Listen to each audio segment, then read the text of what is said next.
Shalom everybody. We're here in the restless main synagogue in Mea Shearim in Jerusalem, Israel. This behind me over here is the chair of Rabbi Nachman. Can you believe it? It's been fixed over, upholstered, but it's still here, it's still intact. This was the actual chair Rabbi Nachman sat on. Okay? Right now we're before the period of Purim, and a lot of encouragement is needed to emphasize and infuse people with this gift, the power of what Purim can do for a person. In the Torah world in general, not so much is emphasized about Purim. Purim is Purim, people are happy, people are merry, people get drunk, do the mitzvah. Rabbi Nachman, though, based obviously on the Kabbalah and the Midrash and the Zohar, Rabbi Nachman gives a major emphasis on the power and benefit that Purim can do to a person. This includes the preparation now, before Purim, and especially the day itself, and obviously, finally, the repercussions after Purim. So in restless circles, because of this emphasis, and how Rabbi Nachman stressed it, especially how Rav Nosson, his disciple, understood from Rabbi Nachman, this period before Purim is a golden time to daven to Hashem, to ask for what we would call modern day, quote-unquote, Purim miracles, both on a personal level and on a national level, on an international level, whatever. But to get things moving, that's the whole idea of Purim. If you want to sum it up in one phrase, the summary of the message of Purim is what is recited on the night of Purim after reading the Megillah, at least by the Ashkenazim. Lehodia is in a little prayer called Shoshana Te'akov. Lehodia shekol korvecha lo yevoshu v'lo yikalmu lanetzach kol hachosim bach. The message of Purim is to make known that all those who turn to you, Hashem, and rely on Hashem, they will not be put to shame for that, and they won't be embarrassed and shamed forever. In other words, there's an opening and a miracle for things to happen and change for a person if he puts his faith and trust in Hashem. This is the gift of Purim. This is what we can daven for, especially now. In restless circles, they mentioned the idea of asking Hashem to save me from the evil force of Haman Amalek and sanctify me with the light of Mordechai and Esther. Which means, it translates as, the klipa, the evil force of Haman Amalek, is all the heresy and all of the doubts and depression and frustration and sadness and futility that a person goes into because of the onslaught of attack of the Yetzer Hara in his life, of the evil side in his life, and that a person feels just wasted and garbage and it's all over, God forbid, and Hashem doesn't love me and my prayers don't add up to anything and no one's listening anyways, I'm knocking on the door for years. That's Haman Amalek. And the light of Mordechai and Esther is the light of hope, because even in the simple story of Purim, of Mordechai and Esther, we see that the whole secret here was that Mordechai, first of all, didn't give up. He was crying out when the decree from Haman was issued. He was crying out. Plus, he told Esther, don't you give up. Don't be afraid. This is your challenge. You have to face your fear. You're doing this for the sake of the Jewish people. You must confront this fear and go ahead with it, because you know this is the only thing that you can do, and this is what must be done. It was thanks to Mordechai giving strength to Esther that the whole miracle started. That led to one thing, that led to the other thing, the feast of Achashverosh with Esther, Esther's meal with Achashverosh, and then the downfall of Haman, and the timing and everything, and Mordechai, everything is this divine providence at an amazing level, and all this is due to Mordechai not giving up and pushing forward for davening, and that there's still hope. We don't know how the hope is going to be, but we know that davening and turning to Hashem won't leave us at a dead end. There'll be hope for that, God willing. Okay? So this is the big point of the Purim story. Plus, another fascinating point is that the whole miracle of Purim took place within nature. It's like splitting of the Red Sea and the Exodus from Egypt and the 10 plagues, that there was open miracles and you see people flying in the air and this and that. Here by Purim, It was in the teva itself, in the nature itself, that Hashem did the biggest things to show that His love for the Jewish people and to give them hope. This, Rabbi Nachman points out, Rabbi Nosson points this out also in his discourses, is the biggest miracle. That Hashem is revealed and made known with supernatural miracles. That's not a chiddush. That's nothing so out of the ordinary. That's obvious. What's the chiddush? What's the amazing insight? What's novel here? Is that when through nature itself, Hashem is revealed. Through nature, the course of nature, the things, miracles happen, but within nature, Hashem's greatness is revealed much, much greater, and that's what Hashem wants. That's why the sages said, for example, that in time to come in the future, all festivals will cease to exist. Kol ha-mo'adim niftalin, v'mei ha-Purim lo niftalin.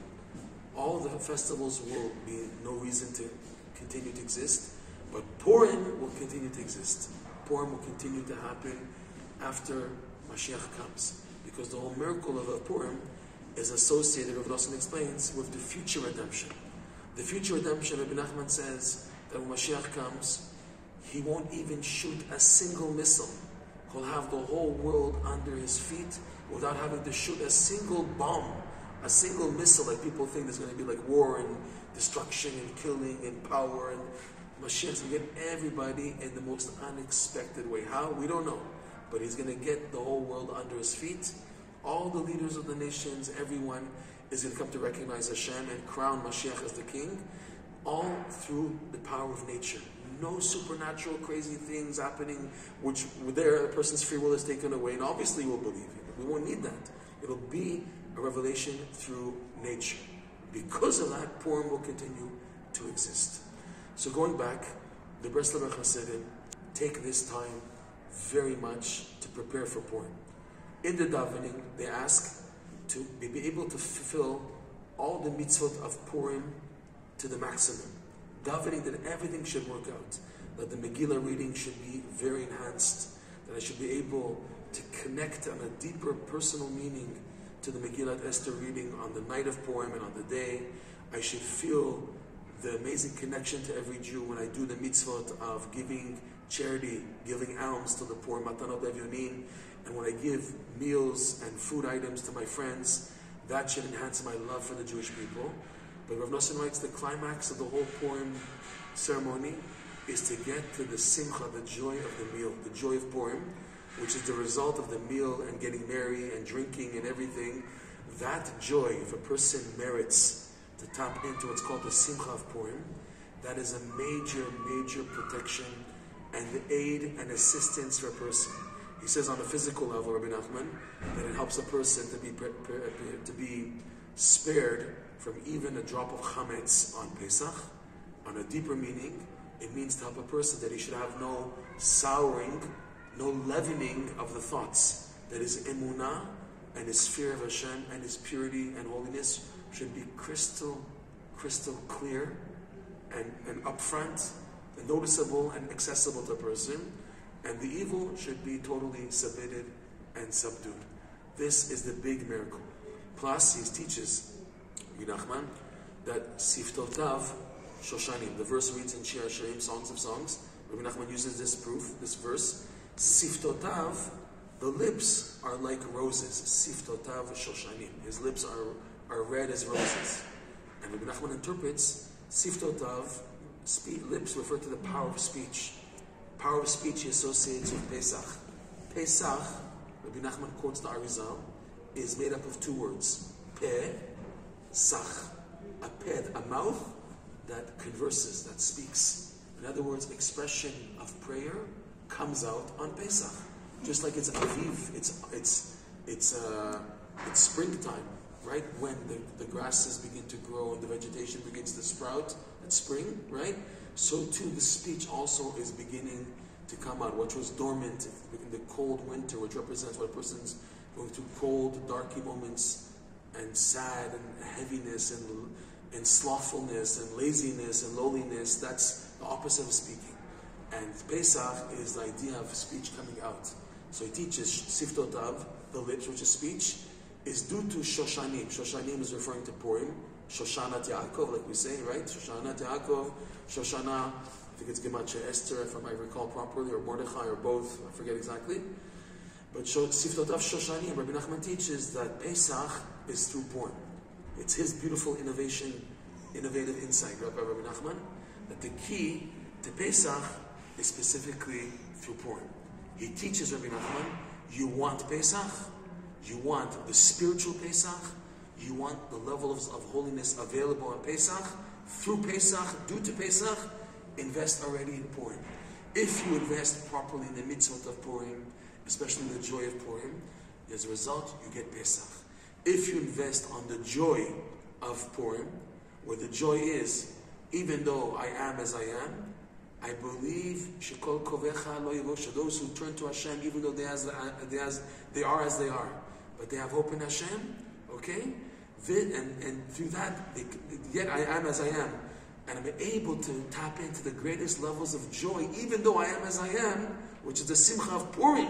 The simcha of Purim is even though I am as I am, I'm still able to be happy at the highest of levels, like the person who just won the lottery. Asked me, what happened? I said, nothing. What do you mean nothing? So why are you so happy?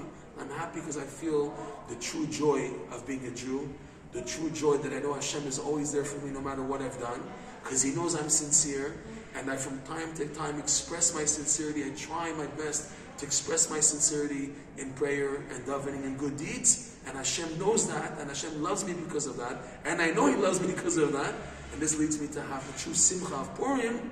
As a result, a person reaches the high levels of Pesach, the Kedusha of Pesach. This is really part of the preparation before Purim. And this leads to Purim miracles. Purim miracles meaning a person has many difficulties in life, financial difficulties, right, health issues, shalom bayit issues, children, and all the more so spiritual struggles. He can't get up in the morning to daven on time. He can't daven with a minyan. His learning is upside down. His midot is upside down.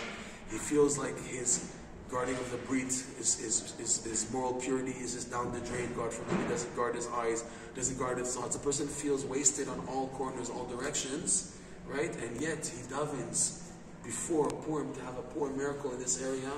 This is the idea of the davening before Purim. This is the whole idea. This is the gift of this period, the opportunity for davening. So we say, why don't you save all that to daven on Purim? There's davening on Purim, and there's davening as a preparation for Purim. And the preparation davening, believe it or not, is the greatest period. When you prepare for a mitzvah, Rav Nosson writes, sometimes the preparation and the yearning itself for the mitzvah is greater than the mitzvah itself, because the yearning to do something holy is what gives value to the item at the end. The item itself, it was none. The yearning generated to do the item, Rav Nosson writes, in Hashem's eyes, the ratzon of a Jew to do something is even at times greater than the mitzvah itself.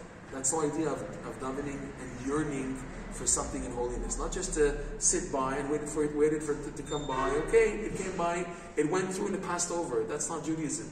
Judaism, Rabbi Nachman Rav Nosson teaches, is your yearning builds your connection. An example, just to give an example, there was a wrestler, his name was Rav Naftali Dubinsky, and he was in Siberia, in exile, in prison in Siberia for several years. And in those several years, at least 4 years, he did not once put on tefillin. Okay? And as soon as he came out from prison, and he came to some Jewish community, the first thing he asked was to put on tefillin.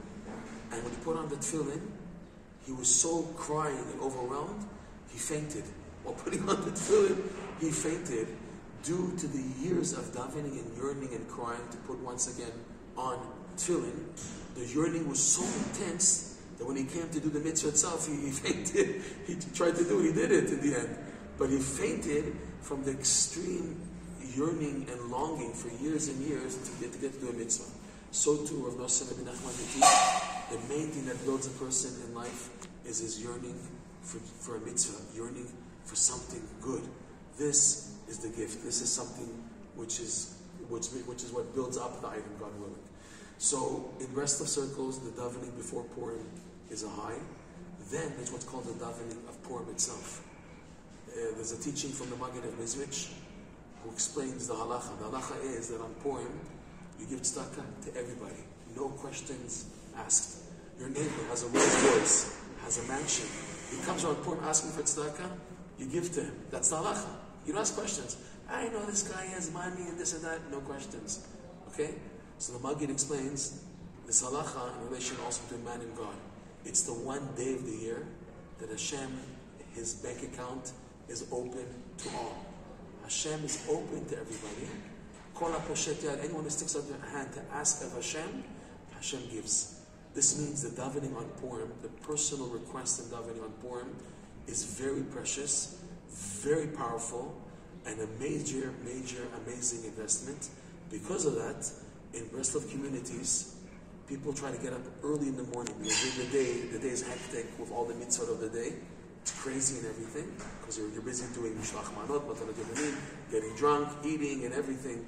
So with the Purim itself, the davening, we can have quality davening, is ideal after midnight, before dawn. That's the best time to daven, before the daily rush of the mitzvot of the day starts. So to get into the davening of Purim. We'll stop here right now. May have a beautiful Purim experience and use the utensils and weapons we spoke about.